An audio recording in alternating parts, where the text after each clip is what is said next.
ನಮಸ್ಕಾರ.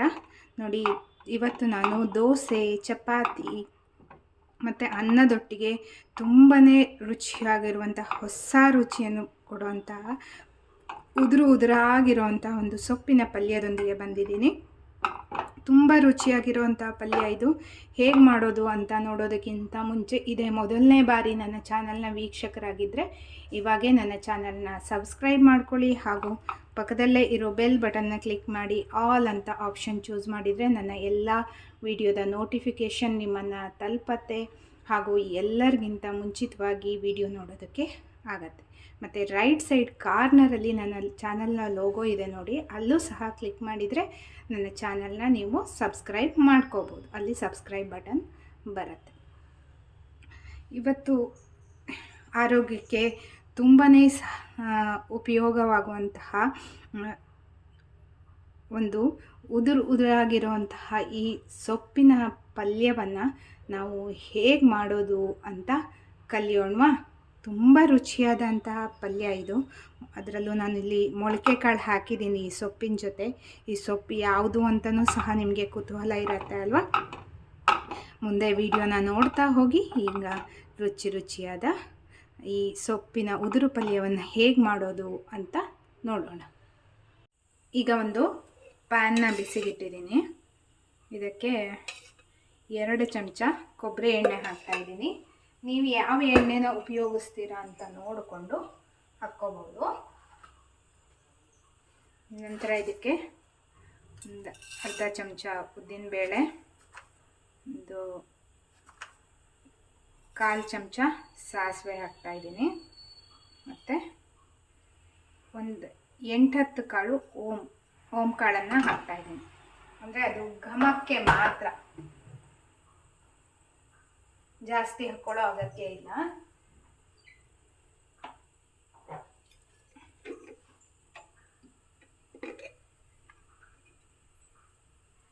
ನಂತರ 1 ಚಿಟಿಕೆ ಅರಿಶಿಣ ಪುಡಿ,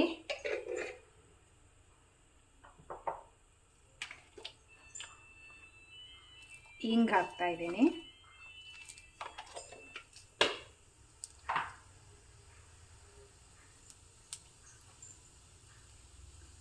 ಒಂದು ಒಣಮೆಣಸು,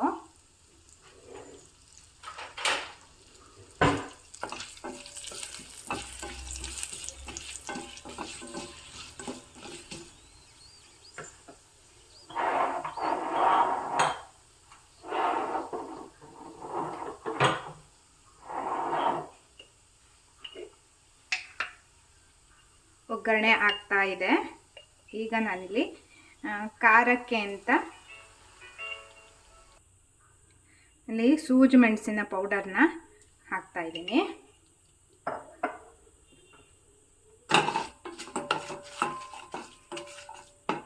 ನಂತರ ನಾನಿಲ್ಲಿ ಚೆನ್ನಾಗಿ ತೊಳೆದು ಹೆಚ್ಚಿಟ್ಕೊಂಡಿರುವಂತಹ ಮೂಲಂಗಿ ಸೊಪ್ಪನ್ನ ಹಾಕ್ತಾ ಇದ್ದೀನಿ. ಮೂಲಂಗಿ ಸೊಪ್ಪನ್ನ ಸಣ್ಣದಾಗಿ ಹೆಚ್ಚಿದ್ದೀನಿ ನಾನು.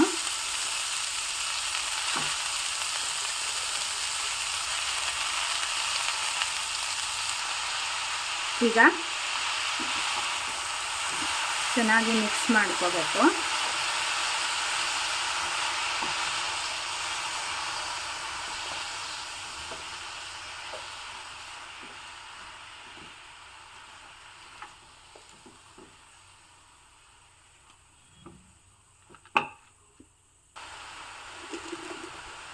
ಈಗ ಇದಕ್ಕೆ ರುಚಿಗೆ ತಕ್ಕಷ್ಟು ಉಪ್ಪನ್ನು ಹಾಕ್ತಾ ಇದ್ದೀನಿ.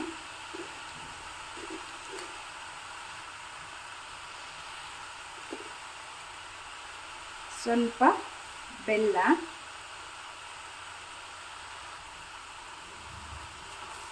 ಈಗ ಮತ್ತೊಮ್ಮೆ ಮಿಕ್ಸ್ ಮಾಡ್ಕೊಳ್ಳೋಣ ಚೆನ್ನಾಗಿ.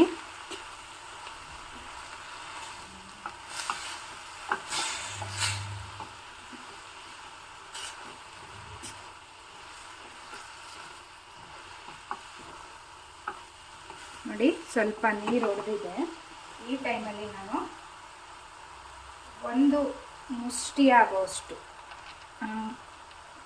ಮೊಳಕೆ ಬರಿಸಿದ ಹೆಸರು ಕಾಳನ್ನು ಹಾಕಿದ್ದೀನಿ. ಮತ್ತೊಮ್ಮೆ ಚೆನ್ನಾಗಿ ಮಿಕ್ಸ್ ಮಾಡ್ಕೊಳ್ಳೋಣ.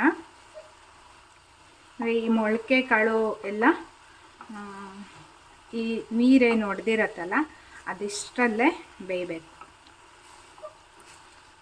ಎಕ್ಸ್ಟ್ರಾ ಮತ್ತು ನೀರು ಹಾಕೋದೆಲ್ಲ ಬೇಡ. ತುಂಬ ಸಾಫ್ಟಾಗಿ ನಾವೇನು ಬೇಳೆ ಎಲ್ಲ ಸಾಂಬಾರಿಗೆಲ್ಲ ಬೇಯಿಸ್ಕೊತೀವಲ್ಲ ಅಷ್ಟೆಲ್ಲ ಸಾಫ್ಟಾಗಿ ಆಗೋದೇನು ಬೇಡ.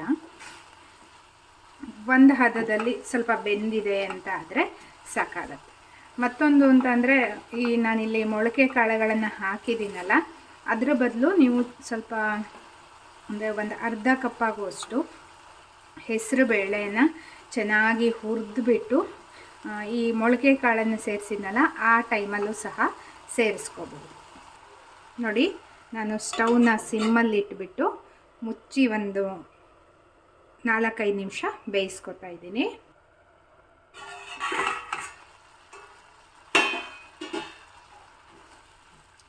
ಈಗ ನೋಡಿ ಚೆನ್ನಾಗಿ ಬೆಂದಿದೆ ಸೊಪ್ಪೆಲ್ಲ.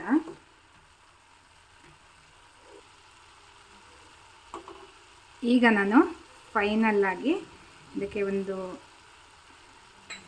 ಸ್ವಲ್ಪ ನಿಂಬೆ ರಸ ಹಾಕಿದ್ದೀನಿ ಮತ್ತು ಕಾಯಿ ತುರಿಯನ್ನು ಹಾಕ್ತಾಯಿದ್ದೀನಿ.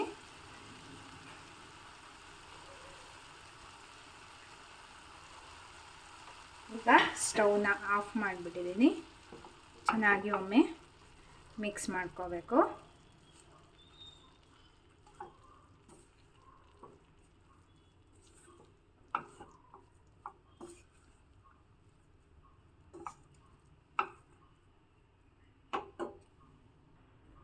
ಈಗ ನೋಡಿ, ನಾವು ಯಾವುದೇ ಮಸಾಲೆಯನ್ನು ಸಹ ಏನು ಉಪಯೋಗಿಸಿಲ್ಲ. ನೋಡಿ ಎಷ್ಟು ಉದುರಾಗಿ ಪಲ್ಯ ಬಂದಿದೆ ಅಂತ. ನೋಡಿ, ಎಲ್ಲೂ ಮುದ್ದೆ ಥರ ಎಲ್ಲೂ ಅನ್ನಿಸ್ತಾ ಇಲ್ಲ. ನಾವು ಹೆಸರು ಬೇಳೆ ಹಾಕಿದ್ರೂ ಸಹ ಇದೇ ರೀತಿ ಬರುತ್ತೆ. ಹೆಸರು ಕಾಳು ಆರೋಗ್ಯಕ್ಕೆ ತುಂಬಾ ಒಳ್ಳೆಯದು. ಅದರಲ್ಲೂ ಮೊಳಕೆ ಕಾಳು ಮಕ್ಕಳಿಗೆಲ್ಲ ತುಂಬ ಒಳ್ಳೆಯದಲ್ವ. ಹಾಗಾಗಿ ನಾನಿಲ್ಲಿ ಮೊಳಕೆ ಕಾಳನ್ನು ಯಾವತ್ತೂ ಉಪಯೋಗಿಸ್ತೀನಿ. ಹೆಸರು ಬೇಳೆ ಹಾಕಿದ್ರೂ ಅದೊಂಥರ ಡಿಫ್ರೆಂಟಾಗಿ ಟೇಸ್ಟ್ ಬರುತ್ತೆ ಫ್ರೆಂಡ್ಸ್. ನೀವೊಮ್ಮೆ ಹಾಗೂ ಟ್ರೈ ಮಾಡಿ ನೋಡಿ, ಹೀಗೂ ಮಾಡಿ ನೋಡಿ. ಎರಡರಲ್ಲೂ ನೀವು ಮಾಡಿದರೆ ಹೇಗಾಗಿತ್ತು ಅಂತ ನಿಮ್ಮ ಅನಿಸಿಕೆನ ಅಭಿಪ್ರಾಯಗಳನ್ನು ಕಮೆಂಟ್ ಸೆಕ್ಷನಲ್ಲಿ ತಿಳಿಸಿ. ನಿಮ್ಮ ಫ್ರೆಂಡ್ಸ್ ಆ್ಯಂಡ್ ಫ್ಯಾಮಿಲಿ ಎಲ್ರಿಗೂ ಈ ವಿಡಿಯೋನ ಶೇರ್ ಮಾಡಿ. ತುಂಬ ಸುಲಭವಾಗಿ ಮಾಡುವಂತಹ ಮೂಲಂಗಿ ಸೊಪ್ಪಿನ